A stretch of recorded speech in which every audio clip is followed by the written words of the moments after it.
Good morning, afternoon, or evening, wherever and whenever you are. My name is Benjamin, and welcome to another Godot tutorial. This is part 3 to our Die Bricks, Break, or Breakout, whatever you want to call it, series. And we're going to get started. Today we're going to learn how to control the direction that the ball is going using code. So that when, if you remember where we left off, I'm going to run the project here real quick so you can see.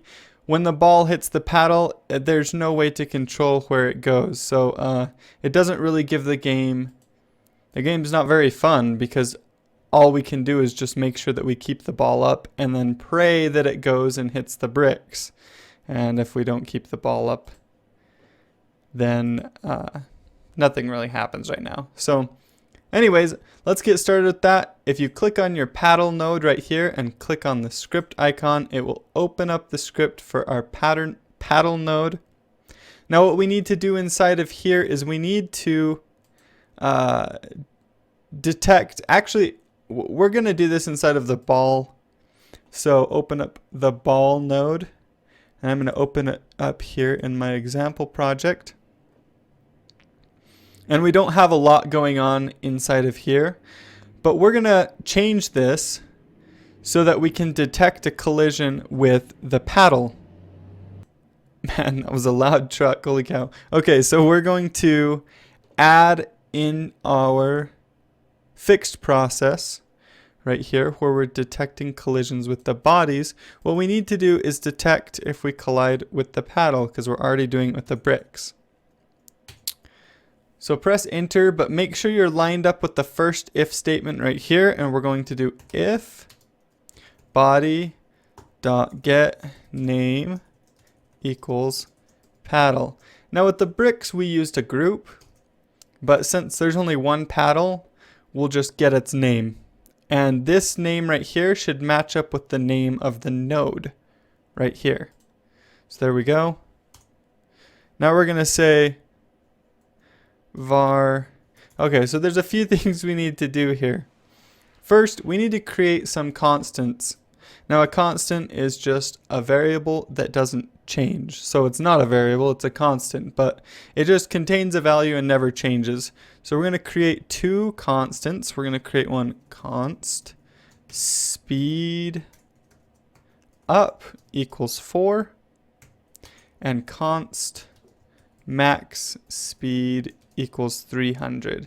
Now these are just variables or constants, values that I have found work very well for this so that the ball increases its speed as we continue to, every time it hits something, and also so that we can limit the maximum speed to prevent clipping so the ball doesn't clip outside the room and stuff like that.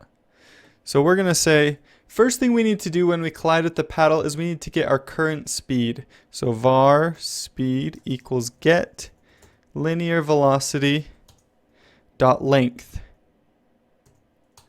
Okay, that gets us the current speed. Linear velocity returns a vector 2. Now if you remember, a vector 2 contains two coordinates in it, which also gives us a direction, and that also gives us a magnitude.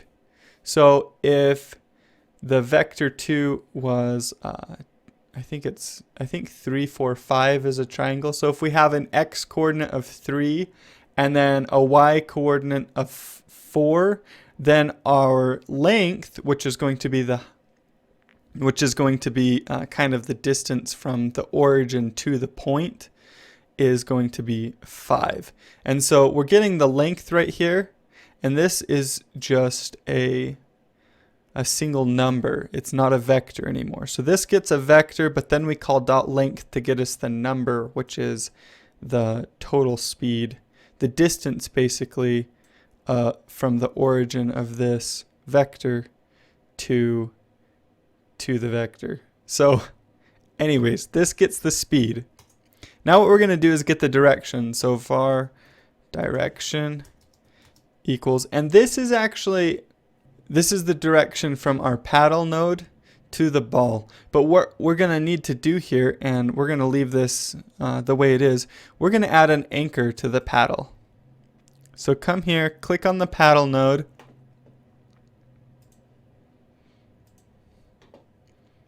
And we're going to add a new node to our paddle, and we're going to call it anchor. So add a new node, and this is just going to be a point. Position 2D node, and you can see that just creates a node here. We're going to drag this node. Oh, it wants to snap, not how I want it to. So undo that so it puts it right back there. And then just change its position from 0, 0 to 0, 32. Yeah, 0, 32. So what this does is it gives us a point, just a reference below the paddle right here, so that we can determine the direction we want the ball to go. So for example, if the ball hits right here, we can go from this point to the ball's position, and we can determine that we want the ball to go straight up in the direction that this points towards the ball. However, if the ball hits clear over here on the corner, the direction that we're gonna get is going to be from this point right here to the ball's position over here, which will point this direction, and so that's the direction that the ball will bounce off heading. So no matter which way it's going when it hits this corner, it's going to go in this direction afterwards. So you could just use, you don't actually need to use a point like this, but I thought it was cool to show you guys how you could use something like this to help it to help it be a little bit more visual. And so there are lots of different uses for points like this, references that you can create to a position. And so I thought that would be cool. So come back into the ball, and inside of here we're going to use that point that we just created. So the direction is going to be get position. So we're getting the ball's position, right?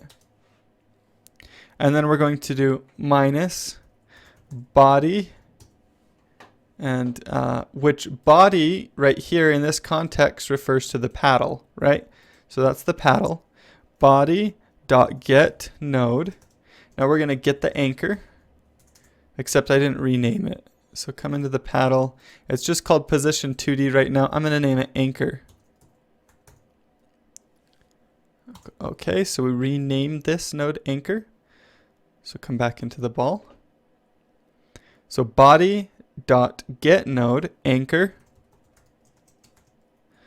dot get global position. So that will get the global position of the anchor, and I accidentally added an E there, so that's not right. Okay, there we go. Now what this will do is when you take one vector and subtract another vector, which is what this is going to return, it's going to get you a vector which is the difference between the two of them. And so because of that, this will get us our direction will actually be a vector that is that we can use as our direction. So that's kind of cool. Now what we're going to do is we're going to get the velocity.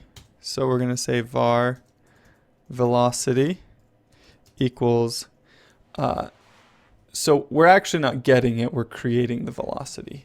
So we're going to use the speed that we had, which is basically just it's the distance for this vector right here. The magnitude, that's the word I was looking for. It's the magnitude for this vector, which is the distance, and then the direction, which is the direction that we want our velocity to point in, and we're going to combine those to create a new vector. So this is a lot of vector math, and I really think that I'm going to be doing a tutorial video on vector math and how it works, because it's really important if you're going to go into game design. So I'm going to do a tutorial video. Don't have this right now, but maybe if you're watching this video a little later, I'll link it in the description or in this video. Also, I'm going to link in the description an article that is pretty good talking about how vector math works. And so I highly recommend reading that as well. But we'll go through this a little bit at a time. You can follow along, and then maybe afterwards read that article. It'll help. So the velocity is going to be direction dot normalized. So what this does is it takes the direction, which is this vector, and it turns it into a unit vector. I'm throwing all these new things at you. So a unit vector is basically, it's the same direction, but the length of the vector gets shortened down to 1. So it's pointing in the same direction that it was before, but it's shortened down to 1 instead of however long it was. And obviously that's what we want to do because we want to get the direction, but we don't want the length anymore. We're going to use this length right here. So that gets us the normalized one, and then we're going to times that by min speed, which is this variable right here, plus speed up, which is the constant we created here, so that adds to the speed, times delta. So we're timesing by the delta to make sure that we get a normal speed. And then we're going to do comma max speed times delta. So what this does is it multiplies the direction vector by a new speed, and that speed is either going to be the maximum speed times the delta, or the speed that we currently had before plus the speed up times the delta. That way we can't go past the maximum speed. This min function right here will always select the maximum speed if it's lower than this speed. So now that we've got our new velocity, we can set it. We can just do set linear velocity and just pass in velocity, and we should be good. So if we're colliding with the paddle, we get our previous speed, then we get the direction, and then we create a new velocity, which is a vector using that speed and that direction, and then we set that right here. So let's test this and make sure it works. We should be able to control where the ball hits, and that's going really, really slow. So we've messed up something. Okay, I figured out what it was. So sometimes in order to prevent these values from being huge values, I like to multiply my delta by 100. Now, I'm not sure this is exactly the best way to do this. You could just multiply these values by 100. So make this 400 and make this 30,000. I think you could do that instead. It seems a little ridiculous to have values that large, which is why I just multiplied the delta by 100. But you can see that gives us the correct kind of speed that we're looking for, and gives us the ability to control the direction the ball is going based on where it hits the paddle. So you can choose what you want to do. You can change these values, or you can multiply the delta by 100. I guess for now I'm just going to change these values, multiply them by 100, and that should give us a decent speed when the ball collides with the paddle. So awesome job. Now what we want to do, we want to make it so that the ball, because right now if it goes outside the room, it's not going to get destroyed. And we want to change that, because if the ball goes on forever outside the room, it could be a bad thing for the game. There's no reason to keep computing that when the ball's not even in the game anymore. So what we can do is we can come into the fixed process here. Make sure you tab over only one, so you should be lined up with this for loop. And we're going to check the ball and see if it's outside the room. So we're going to say if get position dot y. So if our y position is greater than get viewport rect dot end dot y. That should get us the bottom of the view. Then we're going to do Q free. And that will just destroy the ball if it goes outside the room. So now if we drop the ball and it goes outside the room, it should destroy it. You can test that by doing a print here. So print ball died. Run it. And there we go. You can see the ball died right as it goes past the bottom of the viewport. But there's actually no way to create a new ball. So let's learn about that.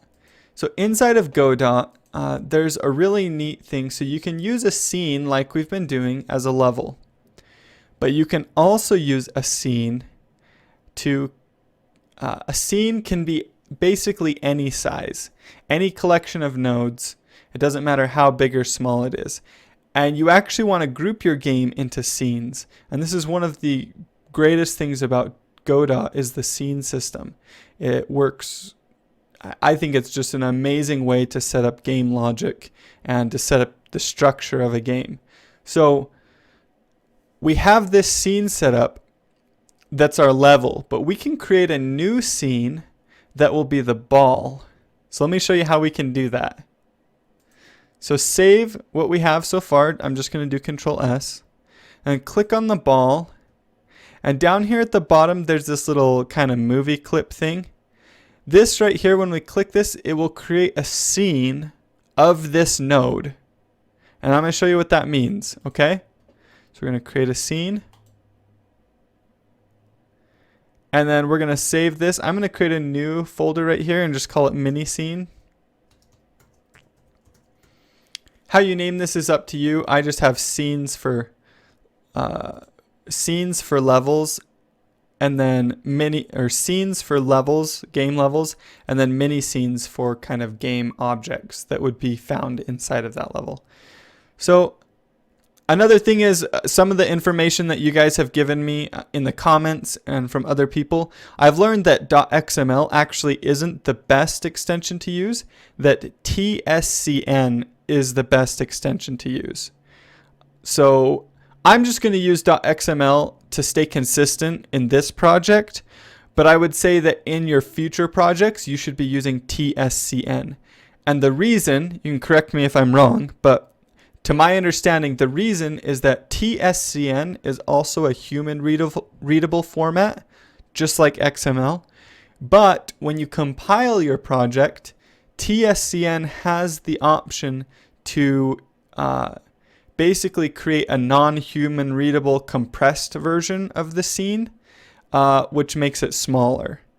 So TSCN kind of gives you the best of both worlds. You get the human readable format in your project, but when you compile the game, it makes it smaller in a computer readable format that makes it basically makes your project smaller. So like I said, I'm going to use .xml for the rest of this just to keep consistent with what I started doing, because I don't want a mixture of the two.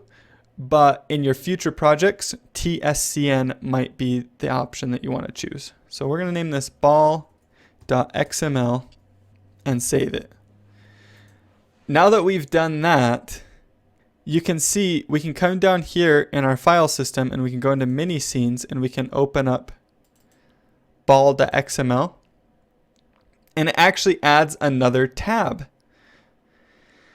up here at the top. So we've got level 1 right here, and we've got ball.xml right here. And you can see this is just our ball node with the sprite and the collision and the script attached to it. So it's its own scene now. And there's nothing else in the scene. Now what's the benefit of that? Well, the benefit of that is that we can now instance this scene, and I'm going to show you how to do that. So come into level 1, and we can delete the ball. So we deleted the ball. It's no longer in our level. come into the paddle script, and inside of here, we need to get access to the ball scene. So we're going to create a constant, const. We're going to name it ball scene. And we're going to set it equal to preload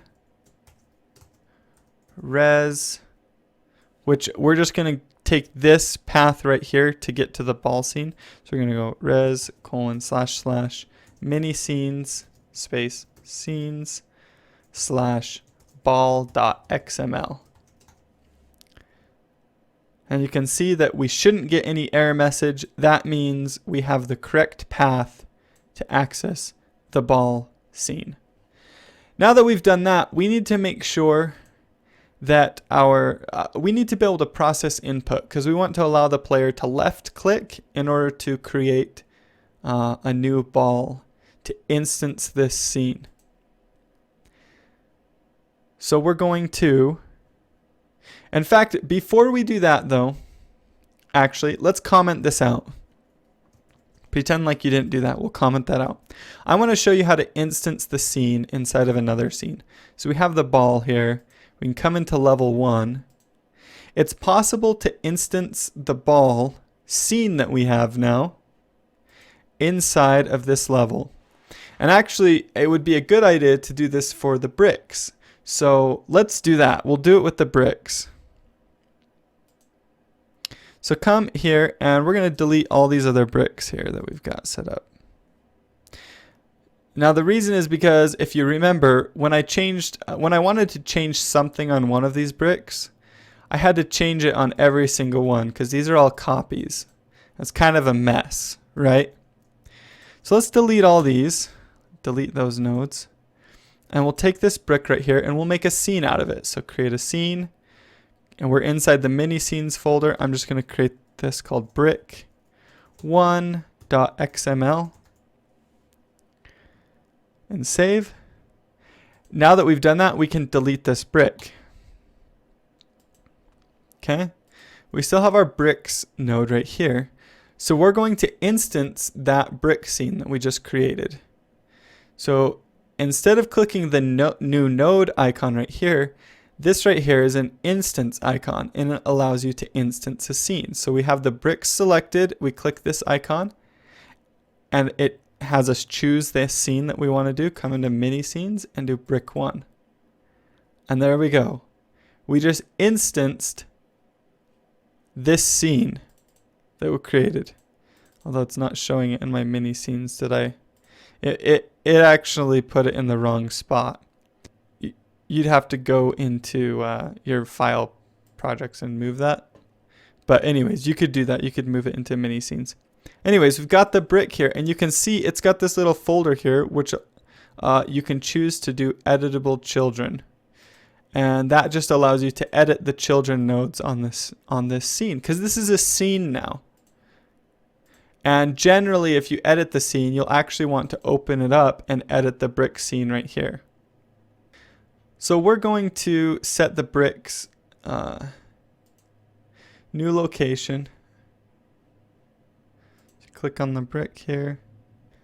You can see its position is 320 by 64. We're just going to change this, and hopefully you can see it. Let me double check that. Yeah, it's just above my head. Okay. We're going to change it to 0, 0. That just puts it up here at the top. And we'll save that and close. Now you can see it edited this scene as well. This instanced version. Now if we move this, we can put it right where we want it. And we can duplicate this scene as well. Don't know how many we want.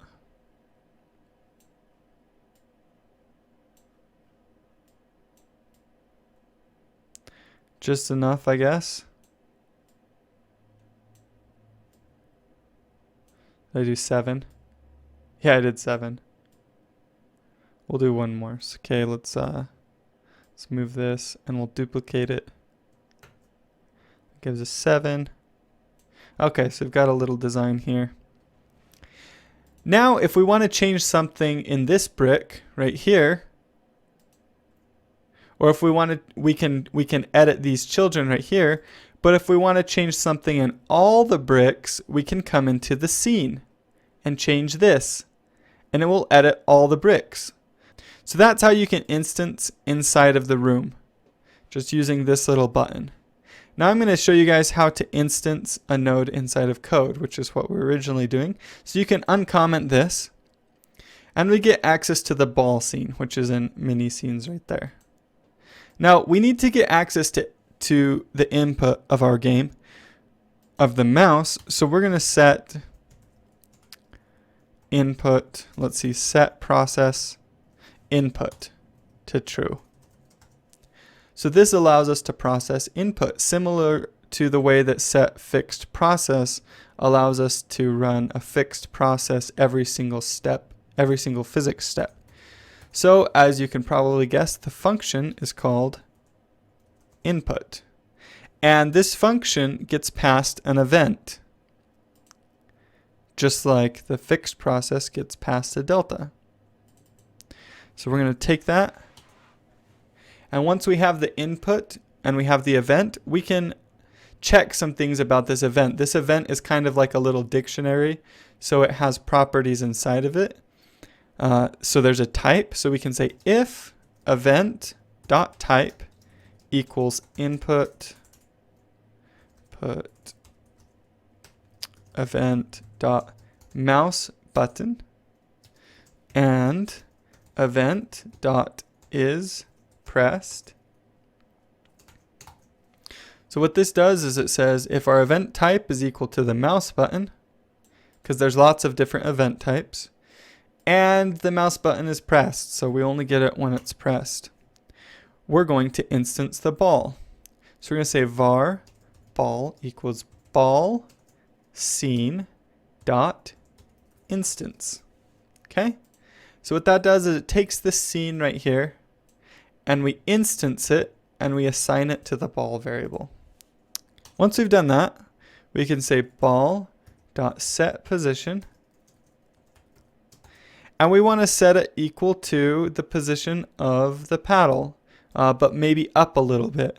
So we're going to do get position minus vector 2, 0, and 16, which will be up 16 pixels from the paddle's current position.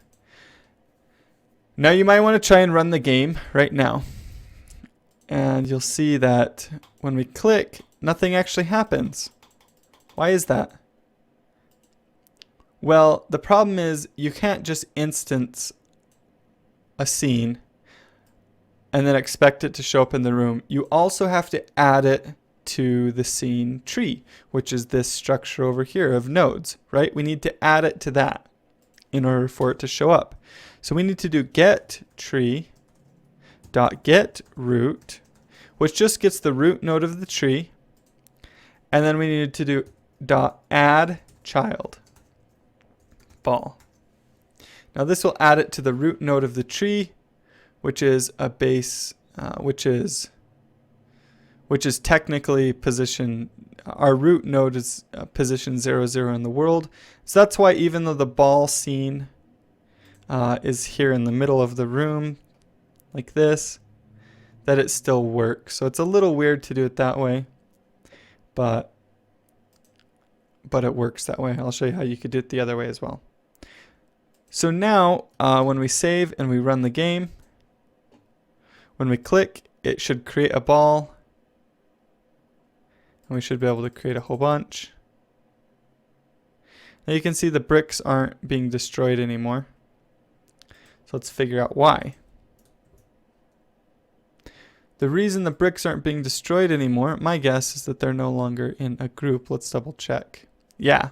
So when we made this brick into a scene, it lost the group information that it had before. So we just need to do that again. So add to group, bricks, close. And then Control S, make sure you save the scene. Now when you come into here, all of these bricks should be in that group. Yep, bricks and bricks. Yep, So like I said, you make one change on this scene and it changes all of the instances that you have of that scene. Now we can run the game and we should be able to destroy the bricks again. Okay, this is looking really good. You've got control of the ball. You can destroy all the bricks. You can create a whole bunch more balls. Just a little bit overpowered. Might want to limit this in some way. But you've got a working game right here. So good job, and you've learned how to instance the nodes. Now one last thing I want to do, we've got this scene positioned at 0, 0. This is a smart way to set up your scenes. It just makes things easier later. This ball right here is not at 0, 0. It's clear in the middle of our room. So we're going to set it at 0, 0. So come up, go to its position, and set the position to 0, 0. Thank you guys so much for watching. If you enjoyed this video, be sure and like, favorite, and subscribe. Leave a comment in the description. I've got the next RPG video coming out soon, so stay tuned for that. Thank you guys for watching, and I will talk to you guys later.